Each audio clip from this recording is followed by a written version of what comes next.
What's up, everybody? Andrew Mahone here with Darium's Competitive Pokemon. I have an updated Volcanion list, and this deck is just really good. I mean, it's very good in this current standard format. This is kind of your new and improved big basics archetyped in this standard format. Just very easy to accelerate, very easy to get set up. I think this deck is absolutely sweet. Has some good matchups, very good metal matchups. Also can compete with Gardevoir GX, which is kind of the big, litmus test of this format. Can you compete with Gardevoir GX? If yes, continue on. And this deck could definitely compete with Gardevoir as well. So it counters, it counters the counter to Gardevoir in that it beats the metal decks, but it also is just a very stable, very consistent, very aggressive archetype that I think will be attractive to a lot of players. A lot of decks in the standard format are setup decks, but Turtle Man is just here. He's a basic Pokemon. Volcanion, basic Pokemon. Ho-Oh, basic. Oh, what's that? We have one evolution card in this deck, but that's it. Everybody else is a basic, and it's very refreshing to play a deck like this after playing so many setup decks in this format, which can be inconsistent. You're whiffing your stage 2s. You're not drawing absolutely perfectly. This deck just pumps out huge damage for, not a whole lot of investment. I mean, it is self-sustainable, and Turtle Man kind of carries this whole deck. I think Turtonator is just the absolute, best card in this deck. He really carries things and puts the whole team on his back. To me, Turtonator is like your main attacker. He is your main boy in this deck, and everybody else is here just for the ride. I mean, do you even call this deck Volcanion anymore? I feel like I'd rather call it Turtle Man the deck, or Turtonator, or, Turtle Ho-Oh, Volcanion Starmie, Tapu Lele. I don't know. I mean, Volcanion is the backbone. He still has that steam up ability, helps you hit some crucial numbers, but Turtonator, Turtle Nation. All right, Turtle Nation, everybody. That's what we're calling it. So, to start things off, we play 3 copies of Turtleman GX. We also play 3 copies of Volcanion and 2 copies of Ho-Oh GX. Something that I'm trying out in my list right now, which might not be seen in too many other lists, is only 1 copy of the Little Volcanion. I'll talk about that in a little bit. We also play 1 copy of Starmie, 1 copy of Staryu, and 3 copies of Tapu Lele GX, and that's it. So many basic Pokemon in this deck. It's absolutely beautiful. But let's start out with what I think is the star of this deck, Turtonator GX. Turtonator GX is absolutely awesome here. I mean, you can Kiawe to this thing on the first turn of the game, get 4 energies on an active Turtonator, and be ready to Bright Flame as early as turn 2. You discard 2 energy, you still got 2 on it, attach manually again, you could Bright Flame again. Back-to-back Bright Flames for huge damage with a turn 1, Kiawe, which is just absolutely insane. Puts a lot of pressure onto the opponent if you start Turtonator GX and Kiawe, and then just start Bright Flaming as early as turn 2. He also is your recovery Pokemon, though. With Nitro Tank GX, after you've burned through all your resources and maybe you've Kiawa'd once, you've attacked a couple times, taken a few prizes, you can respond with Nitro Tank GX. And Nitro Tank GX is just such a power play in this archetype. A lot of times you might be able to take 4 prizes without using Nitro Tank GX, and your opponent is behind. Since you started off so fast, maybe you went turn 1 Kiawe, turn 2 Guzma up something on your opponent's side of the field, Bright Flame for knockout, and then you get out of the gate so fast that your opponent is trying to catch up, and maybe you've expended all your energy, you've used all your resources. All you need to do is Nitro Tank, set up 2 Pokemon, and so long as your opponent doesn't only have 2 prizes to win the game, you will have a game-winning attack to execute on the following turn no matter what. It's just so good. Gets 5 fire energy out of your discard pile. You can place them wherever you want on your board. Just very, very strong. Then, of course, Shell Trap is an awesome attack just to get going as well. If you want to knock out something small like a Vulpix, you could do it with Shell Trap, so it kind of protects your Turtonator behind this big, beefy shell. I mean, you slap a Fighting Fury Belt on this thing, steam up 1 time, you're Shell Trapping for 60, which is very relevant numbers in this format since Vulpix, kind of the other primary starting Pokemon, also has 30 hit points. So Shell Trap is a very good way to get started in this format too, and protects you if your opponent hits into the Turtonator on the following turn. They're taking a fat 80 damage, meaning they're going to be very easy for any of your other Pokemon in play to knock out. Turtonator is just very, very strong in this deck. You know, very good GX attack, very good Bright Flame attack, discarding 2 energy from Bright Flame, I forgot to mention, just also so good against Gardevoir GX. With 190 hit points, this thing is tough to take down. With the Fighting Fury Belt, that's 230 hit points. When you discard your energy with Bright Flame, Turtonator is your main guy who's going to get you there against Gardevoir GX decks. This thing is definitely hard to take down, and I really love tanking with Turtonator, especially against Gardevoir. Very effective attacker, and just an all-around great card. Our support, we play 3 copies of Volcanion EX, but he could definitely get in there and attack as well. However, I found myself not liking attacking with Volcanion EX quite as much as I like attacking with both Ho-Oh and Turtonator, just because he's harder to get powered up to these relevant numbers. With Volcanic Heat doing 130 damage, you have to use Steam Up at least 2 times in order to really start hitting relevant numbers. I mean, you can Steam Up once, and then with the Fury Belt, you're hitting 170, you know, but Turtonator GX is hitting 170 with no Steam Ups, and Ho-Oh GX is hitting 190 with the Fighting Fury Belt, both these with Fighting Fury Belts assumed, and they're both hitting better numbers than Volcanion without any Steam Ups. Really, I typically prefer to attack with either Turtonator or Ho-Oh GX, and then use Steam Up to help get you over that damage ceiling of about 180, 100, 170, 190 damage. Volcanic Heat, or Volcanion EX, excuse me, that Steam Up ability can help get you into the 210, 230 ballpark, which is needed to knock out some crucial Pokemon GX like Gardevoir GX. So Volcanion's ability Steam Up, for those of you that don't know, you discard a fire energy from your hand, and it makes your fire Pokemon's attacks do 30 more damage. You can use 1 Steam Up per Volcanion EX per turn. Very good. It has a lot of synergy with Nitro Tank GX, since you can discard your energies with Steam Up, then Nitro Tank them into play. Also has a lot of synergy with Little Volcanion's Power Heater, which accelerates 2 fire energy from the discard pile. Just an all-around great card for fire Pokemon to have. Ho-Oh GX and I have to admit, I was initially a little skeptical of Ho-Oh GX, but he has shown himself to be a very strong inclusion in this archetype. Love that alternative weakness. Not having a water weakness is just absolutely great for this deck. You have plenty of other attackers that are not water weak. You could go in with Tapu Lele. You can go in with Ho-Oh if you happen to be playing against a water deck. Just great options to have. Also, just 190 hit points. Fighting Fury Belt, having 230, just like Turtonator GX, but he gives you the tank ability of Turtonator GX, but doesn't get rid of his energy. So if you happen to be playing against a deck that cannot as easily punish you for having 4 energy in play on a Ho-Oh GX, then Phoenix Burn is going to be an awesome alternative to Bright Flame, because Phoenix Burn, you keep all 4 energy on the Pokemon and can stream it turn after turn, maybe with a Guzma to reset the effect.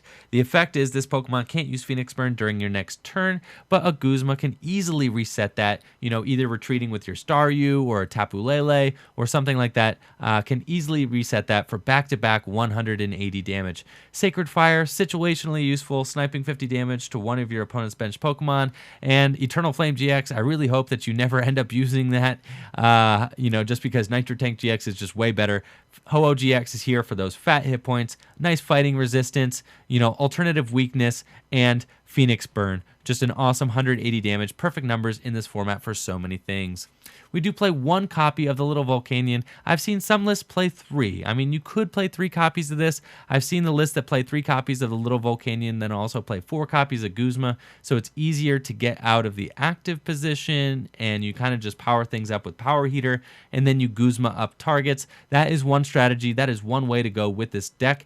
I'm opting for only 1 copy of the Little Volcanion right now to try and force a 7-prize game. I feel like with 3 copies of Volcanion, I mean, you're either going to have to use 1 copy or you're going to have to use all 3 to try and force an odd prize game on your opponent, which should be the goal almost every game. You really don't want your opponent to be able to take just 6 prizes. You want them to get down to 1 prize remaining and then still have to knock out a Pokemon GX or something like that. I feel like with the 1 copy of Volcanion, it's easy to force your opponent into these kinds of situations because you just get the 1 copy of Volcanion. Maybe you Power Heater to help respond on a turn, or maybe you even Steam Artillery, you Nitro Tank to it, and then you can use Steam Artillery to take out, you know, an opponent's Pokemon. Maybe you could use it to take out an Octillery or something like that. Little Volcanion, still good in here, but I don't feel like it's as needed with Kiawe and Nitro Tank and Max Elixir all to accelerate energy. I don't feel like this card is quite as necessary.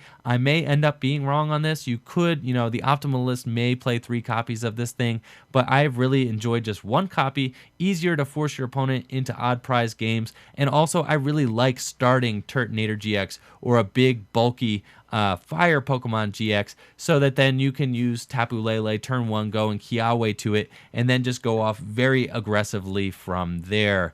With the little Volcanion starts, you're not going to be getting off those crazy turn 1 Kiawes quite as often. So, that's kind of the balance you play here. This list, as I've constructed it, is built to get big turn 1 Kiawes and then respond with late game Nitro Tanks, or vice versa. You could early Nitro Tank and then late game Kiawe, and then to use Volcanion kind of as a supplemental recharge Pokemon throughout the middle of the game. We do play a 1/1 line of Starmie in here. That Space Beacon ability has just proven to be very, very good in this archetype, as well as Staryu's Free Retreat. You got to play the Staryu from Breakpoint, so you have the free retreating one. Yes, it only has 40 hit points, but that Free Retreat will go a long way, especially early on before you get to evolve into Starmie. You can use Staryu as a Guzma target, so that you Guzma, promote the Staryu, come back in, and then can Bright Flame or Phoenix Burn whoever you would like. But later in the game, Space Beacon, or even in the middle game, Space Beacon can help you get the necessary energy you need out of your discard pile so that you can use Volcanion EX's Steam Up ability to, power up your Pokemon's attacks and hit relevant numbers. So it's really good for that reason. Then we play 3 copies of Tapu Lele GX. Not only can he be an alternative attacker in here, but you do see that we don't play any copies of Oranguru or any copies of Octillery or anything like that. So Tapu Lele GX, there will usually be a bench spot open for him. You can leave a bench spot open for your Tapu Lele to draw out of things late game, but also just amazing for that turn 1 Kiawe play, amazing for fishing Guzma out of your deck for some very aggressive knockouts. Just really, really good card in this list, and helps stream together your supporters for turn throughout the course of the game. Really love 3 Tapu Lele in here. Speaking of supporters, let's take a look at our supporter counts. We do play 4 copies of Professor Sycamore, 4 copies of N, 3 copies of Guzma, and I have seen 4 in some lists. You definitely can play 4 copies of Guzma if you would like. 2 copies of Kiawe. I've seen 1 in some lists. You could play 1, but this list, like I said, as I've constructed it, is built to try and get a big turn 1 Kiawe and respond later with Nitro Tank. And that's it for the supporters. I mean, very basic. You can see here we're not playing Skyla or anything like that. It's really you're either using N, Sycamore, Kiawe, or Guzma, and that is it. You could play 1 copy of Kiawe, but I don't like prizing it. I think 2 is just more consistent. Also, being able to open a turn 1 Kiawe without using a Tapu Lele is very strong, because then you could follow up with a turn 2 Tapu Lele GX. Then maybe you use Guzma and Guzma something out with the Tapu Lele GX that you were able to hold in your hand because you didn't have to waste it on Kiawe. So I think Kiawe is just very good in here. Very good for late game as well, just to get something charged up to try and win the game with. Obviously, 4 copies of Sycamore, 4 copies of N, best draw cards in the format. Guzma is good in this deck for a number of reasons. Not only to take clutch, aggressive knockouts on your opponent's bench Pokemon, but also to reset Phoenix Burn, to reset Volcanion EX's Volcanic Heat, to get that little Volcanion out of the active, to get Turtonator out of the active. Your whole deck has a really, has a lot of heavy retreaters, and Guzma really helps you switch things around. You also have 2 Pokemon, that cannot use their attack back to back. In Volcanic Heat and Phoenix Burn, and Guzma helps you get around that effect by bringing that Pokemon to the bench. That's it for the supporters. Let's move on to the items and stadiums. In this list, we play 4 copies of Ultra Ball, obviously, to get our Pokemon into play. Very good for that. But the cool thing about this list, and what I've absolutely loved, is playing 4 copies of Fighting Fury Belt. Fighting Fury Belt is just so good in this deck. 4 copies is a must. I would not play it with any less than 4 copies now that I have seen the light on Fighting Fury Belt in this format. Being able to withstand knockouts from Gardevoir GX with Fighting Fury Belt is just too good. Gardevoir GX is usually only playing 2 copies of Field Blower now, so if you play 4 copies of Fighting Fury Belt, you're gonna get 1 to stick. And when you get 1 to stick on a Turtonator GX and they whiff the crucial knockout, it can really change the entire pace of that game. Not to mention, little Volcanion EX is a pain to knock out with a Fighting Fury Belt on it. 170 hit points is an utter disaster for your opponent to chew through for a non-EX. And then boosting your 190 hit point Pokemon up to 230 hit points is just too good. You're going to withstand knockouts from Metagross GX. You're going to withstand knockouts from Gardevoir GX. It is just very good, and I love 4 copies of Fighting Fury Belt in here. I would not switch that at all. We do play 3 copies of Floatstone just because your deck is full of very heavy retreaters. Volcanion EX, sometimes you'll go up and you might use Volcanion Volcanic Heat, and then all you want to do is be able to retreat on the turn after for free with Floatstone. Floatstone also helps you get more mileage out of your Guzma plays because you're going to have a free retreater more often on your bench so that you can Kiawe and then Guzma with a Floatstone. You know, you can Guzma without having to waste an energy, maybe on a Tapu Lele or something to retreat.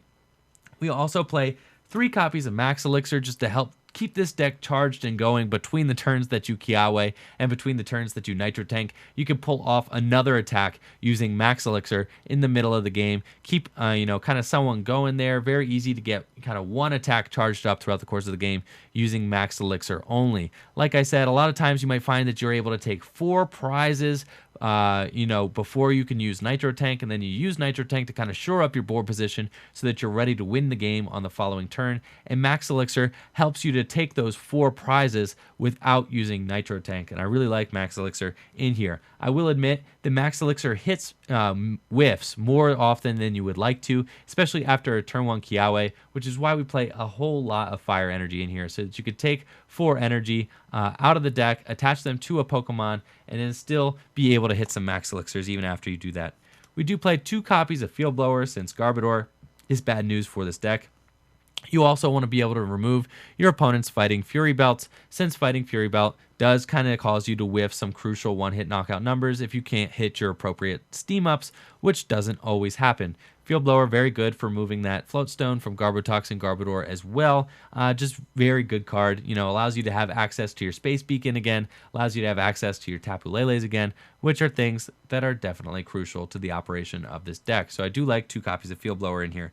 We also play 1 copy of Rescue Stretcher, which can allow you to get your little Volcanion back should you need to. Can also allow you to get your maybe a Turtonator back or a Volcanion EX back. I like this card in here. It makes the deck a little more reflexive. If you really want a second little Volcanion, you can use Rescue Stretcher to get it back. But primarily, it's here to make that 1/1 Starmie line go a little further. If you happen to have to discard the Starmie early in the game, all hope is not lost of getting that Starmie into play because you can Rescue Stretcher to get Starmie back into play at the end of the game and then continue to Space Beacon from there. Then we do play 2 copies of Brooklet Hill. You could play more copies of Brooklet Hill, but I found 2 to be a pretty fair amount. You really only need it during the first couple turns of the game in order to help fish out your Volcanion EXs and your Starmie line. So that's really only 4 Pokemon that are searchable with Brooklet Hill. You can get your Volcanion EXs since they're half water type, and you could get your Staryu. So that's 4 Pokemon, and it just helps kind of get, it helps you, your search engine, really. It helps you get more Volcanion EXs into play kind of for free. If your Brooklet Hill sticks for more than 1 turn, which it does sometimes, then you'll be able to get 2 Volcanion EX or a Volcanion EX and a Staryu into play with just 1 copy of Brooklet Hill. So the amount of value you get out of these stadiums is very high considering we only play 2 of them, and I really love them in here. They just boost the consistency a whole lot. To round things off, we do play a thick 14 fire energy. I mean, that is a lot of fires. 12, 13, 14. I've seen some lists play 13. You could play 13, but like I said, this list is built to go aggressive with a turn 1 Kiawe, or turn 1 Nitro Tank, and then you still want to have some energy in deck to be able to hit your Max Elixirs. If you take 4 energy out of here, you're only rocking, you got 10 energy left in deck to be able to hit your Max Elixirs with, and I think hitting the Max Elixirs is just very crucial. And a lot of times, even if you do your Kiawe on the first turn, you might have an energy in hand, you might have a couple energies in the discard pile too. You really want to be able to hit your Max Elixirs throughout the course of the game, even after using Kiawe, which is one of the reasons we play so many fires, because not only do we need to attach them to our Pokemon are very energy hungry. Ho-Oh GX requires 4, Turtonator GX discards 2 every time he attacks. There's just a lot going on as far as energy, and you really want a lot, especially because then you not only want to be attaching, but you also want to be using using Steam up, and Starmie isn't always in play early when you want it. So that's it for the Volcanion EX Turtonator deck. Let me know what you think of Turtle Nation in the comments below. Like the video, subscribe to the channel. Peace.